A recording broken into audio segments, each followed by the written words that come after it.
Alors, bienvenue à tous dans ce webinaire sur l'entreprise régénérative et distributive. Aujourd'hui, l'objectif, ça va être de découvrir un outil qui va permettre de reconfigurer l'entreprise, de rentrer vraiment dans le moteur d'une entreprise et voir comment on peut la changer pour justement qu'elle puisse devenir régénérative et distributive par défaut. Et donc, pour ça, on va s'appuyer sur le donut, dont je vais vous parler tout de suite. Donc, qu'est-ce que le donut? C'est un outil qui a été théorisé par une économiste anglaise qui s'appelle Kate Raworth et qui a sorti un livre en 2012, je crois, et en fait qui nous propose une boussole pour un 21e siècle prospère. Donc, pourquoi un donut? Évidemment, bah, c'est la forme. Et ce qui va nous intéresser, c'est d'avoir sur un même visuel la vision des limites planétaires. Donc, on voit, il y a autour du donut les neuf dimensions qui ont été décrites à partir des travaux de scientifiques du système Terre et qui vont décrire en fait les, les composantes de notre planète qui, si elles sont déséquilibrées, vont déséquilibrer tout le système. Donc pour l'instant, une partie de l'outil est encore en anglais. Je vais vous en traduire quelques-uns. Donc c'est l'acidification des océans, la destruction de la couche d'ozone, la pollution de l'air, la perte de biodiversité, l'artificialisation des sols, etc. Donc, ça permet de voir quelles sont les limites à ne pas dépasser sur la planète pour ne pas la déséquilibrer. Et en même temps, on voit au milieu, dans le trou du donut, ça va être tout ce qui est en dessous du plancher social. Donc ça va correspondre en fait à la limite également à ne pas dépasser pour pouvoir faire en sorte que l'humanité puisse être dans des conditions dignes de vie.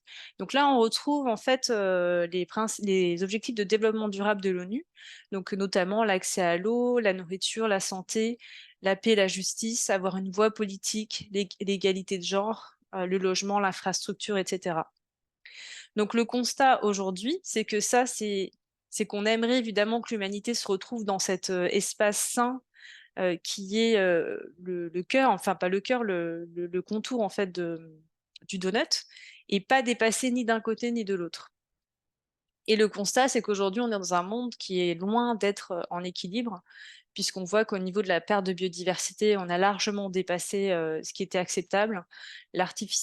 L'artificialisation des sols également, les changements climatiques, l'utilisation excessive de fertilisants. Donc ça, c'est pour les limites planétaires.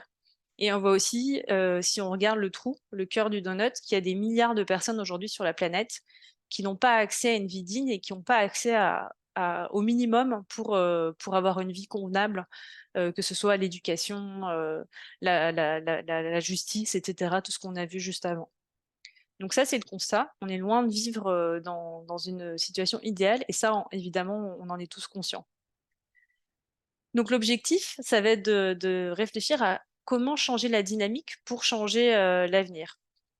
Et là, pour ce que je suis en train de vous dire, donc je m'appuie sur les travaux de Kate Raworth, mais je m'appuie aussi sur les travaux du Donut Economics Action Lab, qui est un collectif basé en Angleterre et qui a vocation à diffuser les principes de cette théorie, mais aussi à diffuser des outils, dont cet outil que je vais vous présenter aujourd'hui, qui est l'outil du donut appliqué aux entreprises. Donc aujourd'hui, le système dans lequel on vit, c'est un système dégénératif où on est en train d'épuiser le vivant. Et on l'a vu avec la notion de perte de biodiversité. Tout ça, c'est parce qu'on vit dans un modèle qui consiste à prélever, à fabriquer, utiliser, puis à jeter. Un modèle linéaire.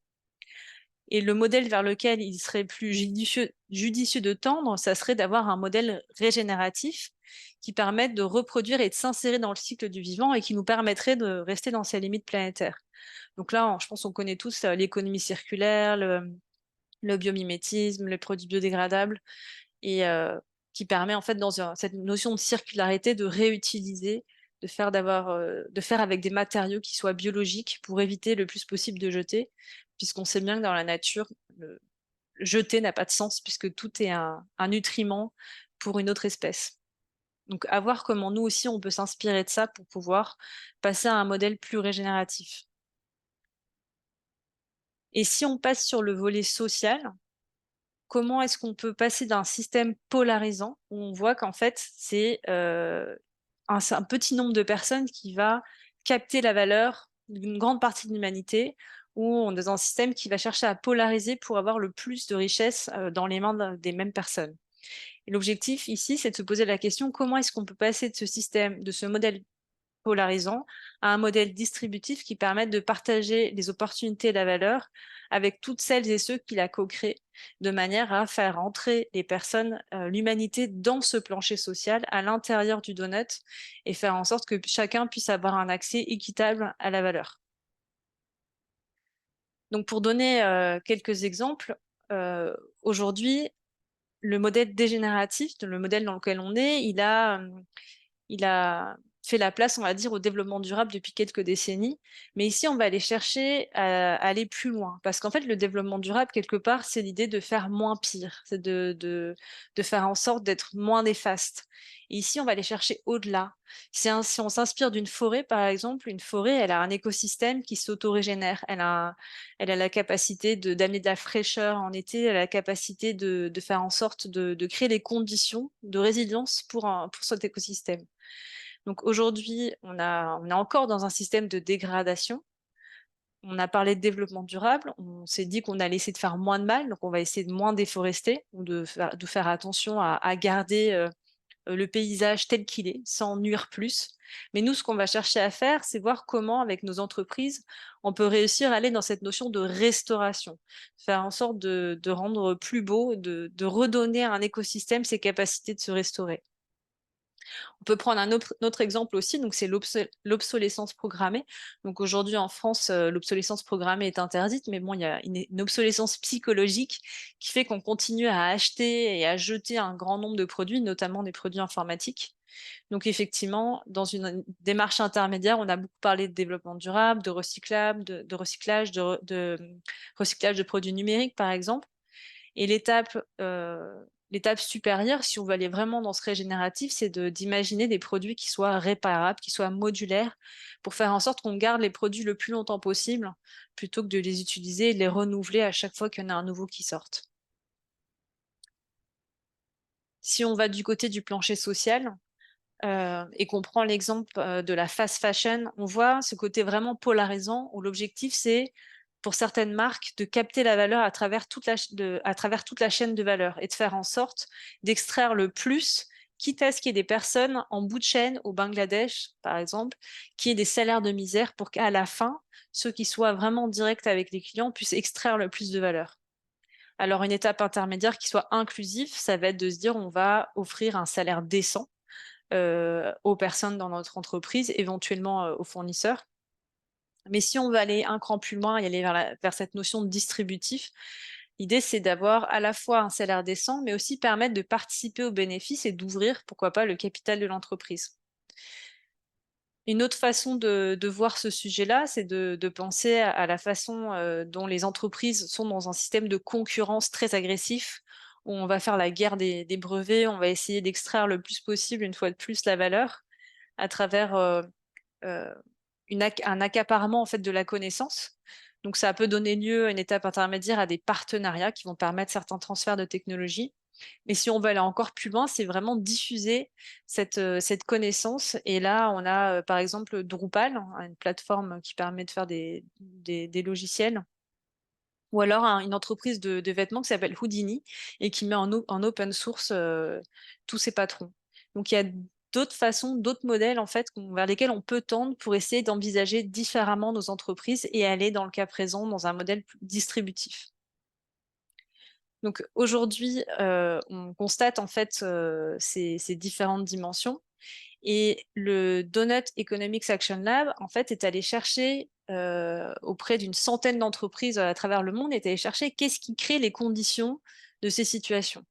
Donc dans le système dégénératif et polarisant, il se allait demander aux entreprises qu'est-ce qui peut bloquer des idées qui permettraient de faire mieux, qui permettraient de tendre vers la régénération et la distribution.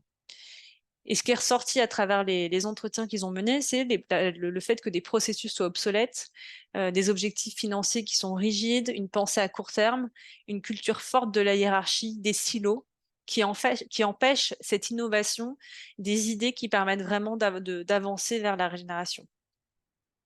Et ils ont posé les mêmes questions pour savoir qu'est-ce qui était favorable, qu'est-ce qui permettait de libérer les idées transformatrices. Alors, ce qui est ressorti, c'est cette notion de suspendre certaines pratiques. En fait, c'est une façon de dire, se donner la permission de se dire que on va y arriver, que tout est possible. Avoir cette culture du courage, cette pensée à long terme, avoir une perspective large et suspendre aussi certains jugements en se disant on va tester différentes choses et on va s'ouvrir à d'autres possibilités. Alors aujourd'hui, il y a énormément de moyens en fait qui sont efficaces pour se lancer dans la transformation de son entreprise. Et il y a différentes entreprises dans le monde donc qui ont été interviewées par le lab et le constat, en fait, ça a été que finalement, ce qui les avait bloqués, dans un cas, c'était, une entreprise de chaussures et il y a une personne qui avait trouvé un prototype d'une chaussure extensible et qui, permettait notamment de répondre au marché africain et de chausser, en fait, des enfants qui ont pas de chaussures aujourd'hui et d'avoir ce système, en fait, de chaussures qui grandit avec le pied de l'enfant. Donc ça aurait fonctionné, c'était rentable, mais le problème, c'est que ça répondait pas à cette notion de marge qui était fixée par l'entreprise. Donc le projet a été abandonné. Donc ça, c'était une idée transformatrice, mais qui a été bloquée par les aspects financiers. Un autre exemple dans la cosmétique, c'était des flacons qui étaient rechargeables, mais des délais d'amortissement qui sont beaucoup trop longs. On n'a pas cette flexibilité de pensée qui permet de se dire: «Bah, on va investir dans la durée pour pouvoir changer de modèle d'entreprise».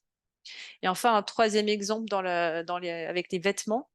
L'objectif, c'était de créer une gamme de vêtements circulaires, mais les attentes de marge étaient de 15.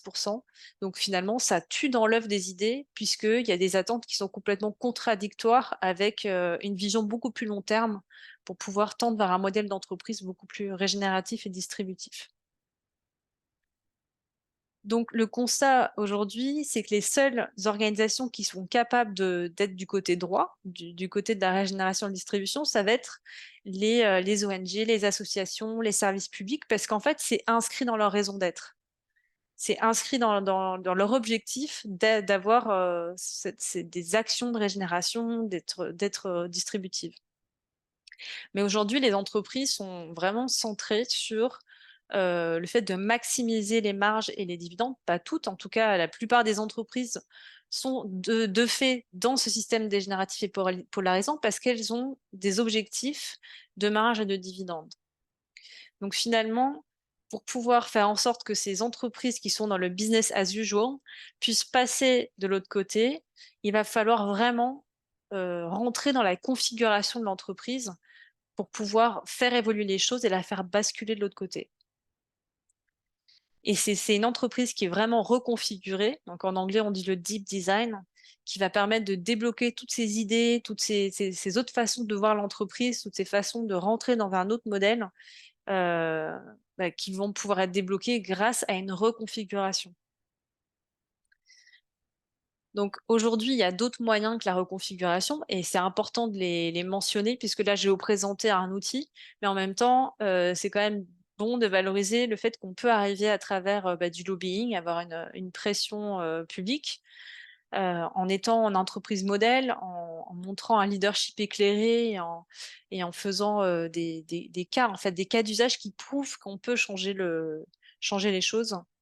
Ça peut être aussi à travers de nouveaux objectifs, de nouveaux indicateurs qu'on va se fixer et aussi, transformer des enjeux en opportunités commerciales, partir d'enjeux sociaux, environnementaux et faire un business comme un business à impact, par exemple, qui va chercher, à répondre à des enjeux, de ce type.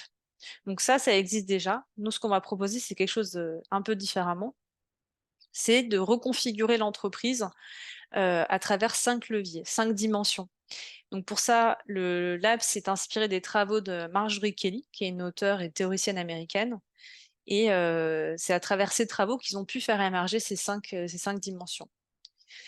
Au XXe siècle, la question qu'on se posait, c'était: «Quelle valeur pouvons-nous extraire de cette entreprise? Comment est-ce qu'on peut maximiser le profit?» Pour le XXIe siècle, là, vers ce quoi on veut tendre, c'est de se dire combien de bénéfices on peut générer grâce à la configuration de l'entreprise. Donc c'est vraiment ce design qu'on va aller chercher de la stratégie qui va permettre de générer des bénéfices pour, le commun. Le premier levier qu'on qu'on va regarder, c'est le levier de l'objectif, ou on peut dire aussi la raison d'être, et c'est de se poser la question pourquoi l'entreprise existe. Est-ce qu'elle existe uniquement pour générer des profits? Est-ce qu'elle a d'autres objectifs? Comment ça se manifeste dans les activités, dans les produits, dans les services? Et aujourd'hui, on voit par exemple dans la fast fashion, les dégâts que ça peut faire quand une entreprise qui est axée seulement sur les profits, ben, tout ce que ça peut générer comme dégâts dans toute, la chaîne de valeur, mais aussi d'un point de vue environnemental avec les déchets que ça génère. Un exemple, d'entreprise en fait qui est axée sur les objectifs et qui s'est vraiment posé la question: «Quelle est ma raison d'être?» C'est une entreprise qui s'appelle Manos del Uruguay, et en fait dont les artisans qui, produisent de la laine sont copropriétaires de l'entreprise. Donc c'est vraiment inscrit dans leur raison d'être, c'est pour ça qu'ils existent, c'est pour soutenir ce réseau d'artisans. Donc là, on n'est pas en train de dire que c'est une entreprise, qui rentre dans le donut, ou c'est une entreprise qui est régénérative ou distributive. En tout cas, c'est un exemple d'une entreprise qui a traduit dans sa raison d'être le fait de soutenir un réseau qui va dans le sens, heu, des artisans, et qui soutient une production de laine de qualité et qui fait vivre des familles de manière digne. La deuxième dimension, ça va être les réseaux. Donc, quelles sont les relations avec les fournisseurs, avec les gouvernements? Quelles sont les nouvelles relations à créer? Quelles sont les relations, qui sont obsolètes et qu'on doit arrêter? Donc par exemple, dans ce cas-là, ça peut être, des relations qui sont uniquement dans le but de faire de l'évasion fiscale, par exemple. Ça peut être des groupes de pression qui font régresser, la réflexion sur, tous les sujets, les enjeux qu'on vit aujourd'hui, en tant qu'humains. Et si on passe du côté régénératif et distributif, on va plutôt chercher des partenariats collaboratifs. On va essayer de faire en sorte de voir toute la chaîne de valeur comme étant un écosystème avec lequel on peut coopérer. Donc ça, c'est l'exemple d'une entreprise allemande qui s'appelle El Puente et qui fait des produits, de consommation, type épicerie. Et l'exemple ici, c'est que pendant la période du covid, quand la plupart des entreprises, ben, cherchaient à réduire les coûts le plus possible, eux, en fait, ils ont cherché à payer en avance leurs fournisseurs et à faire en sorte qu'eux puissent continuer à avoir une activité et à continuer à en vivre pendant cette période-là, en créant des conditions de partenariat qui soient équitables et avec leur réseau de fournisseurs. La troisième dimension, c'est la gouvernance. Donc, qui a une voix dans la prise de décision? Quelles sont les règles et la culture de l'entreprise? Quel est le niveau de transparence sur les comptes? Donc dans un cas, côté gauche, une gouvernance au service des finances. Donc les décisions sont prises dans l'objectif de maximiser les profits. Alors qu'on pourrait imaginer une gouvernance qui soit au service de l'objectif ou de la raison d'être, qui vienne servir vraiment une cause plus grande que celle de l'entreprise. Et là, c'est l'exemple de River Simple. Donc, c'est une entreprise qui est basée dans le Pays de Galles et qui fait des voitures à hydrogène. Et eux, ce qu'ils ont fait, c'est qu'ils ont mis 6 gardiens. Alors en anglais, c'est steward, en français, c'est 6 gardiens dans le conseil d'administration, et donc chaque gardien est là pour, faire en sorte de s'exprimer des parties prenantes. Donc, il y a des gardiens de l'environnement, des utilisateurs, le voisinage, les employés, des investisseurs et des partenaires commerciaux. Donc là, dans cet exemple, on va rajouter d'autres voies à la gouvernance pour faire en sorte d'avoir une vision plus globale et de leur donner aussi le droit de prendre des décisions. La quatrième dimension, c'est la propriété. Donc, qui est propriétaire? Quelles sont les attentes? Quels sont les intérêts? Comment est-ce que ça peut influencer les objectifs et la raison d'être de l'entreprise? Donc, est-ce que c'est une propriété extractive, basée sur le capital risque, les marchés boursiers, capital investissement, uniquement centrée sur le profit une fois de plus? Ou alors est-ce que c'est une propriété générative? Est-ce que c'est une propriété partagée qui, comme on l'a vu juste avant, va permettre d'entendre d'autres voix? Donc là, l'exemple qui a été choisi, c'est celui de Patagonia, qui a décidé en fait que, l'actionnaire principal de Patagonia, c'était la planète Terre, et pour ça, ils ont innové dans leur, l'actionnariat, puisqu'en fait, ils ont, réparti les les dividendes en 2 classes. Donc il y a une partie en fait qui a accès uniquement, à tout ce qui est financier, enfin aux aspects dividendes.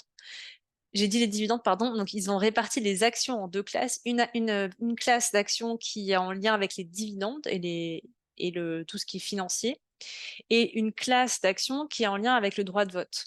En fait, ils ont séparé la richesse du droit de vote. Ce qui permet l'objectif en fait, c'est que dans la durée, la richesse n'influence jamais le droit de vote pour aller dans le sens en fait de l'environnement et de la planète.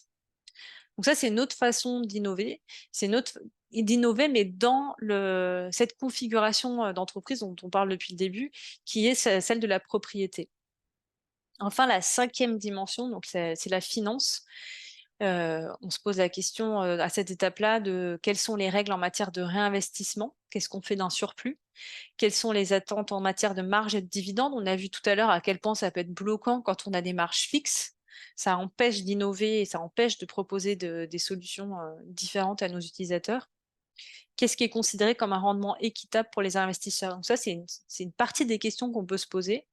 Donc est-ce que la finance est au service du rendement financier ou est-ce que la finance est au service de l'intérêt général si on va dans le côté droit?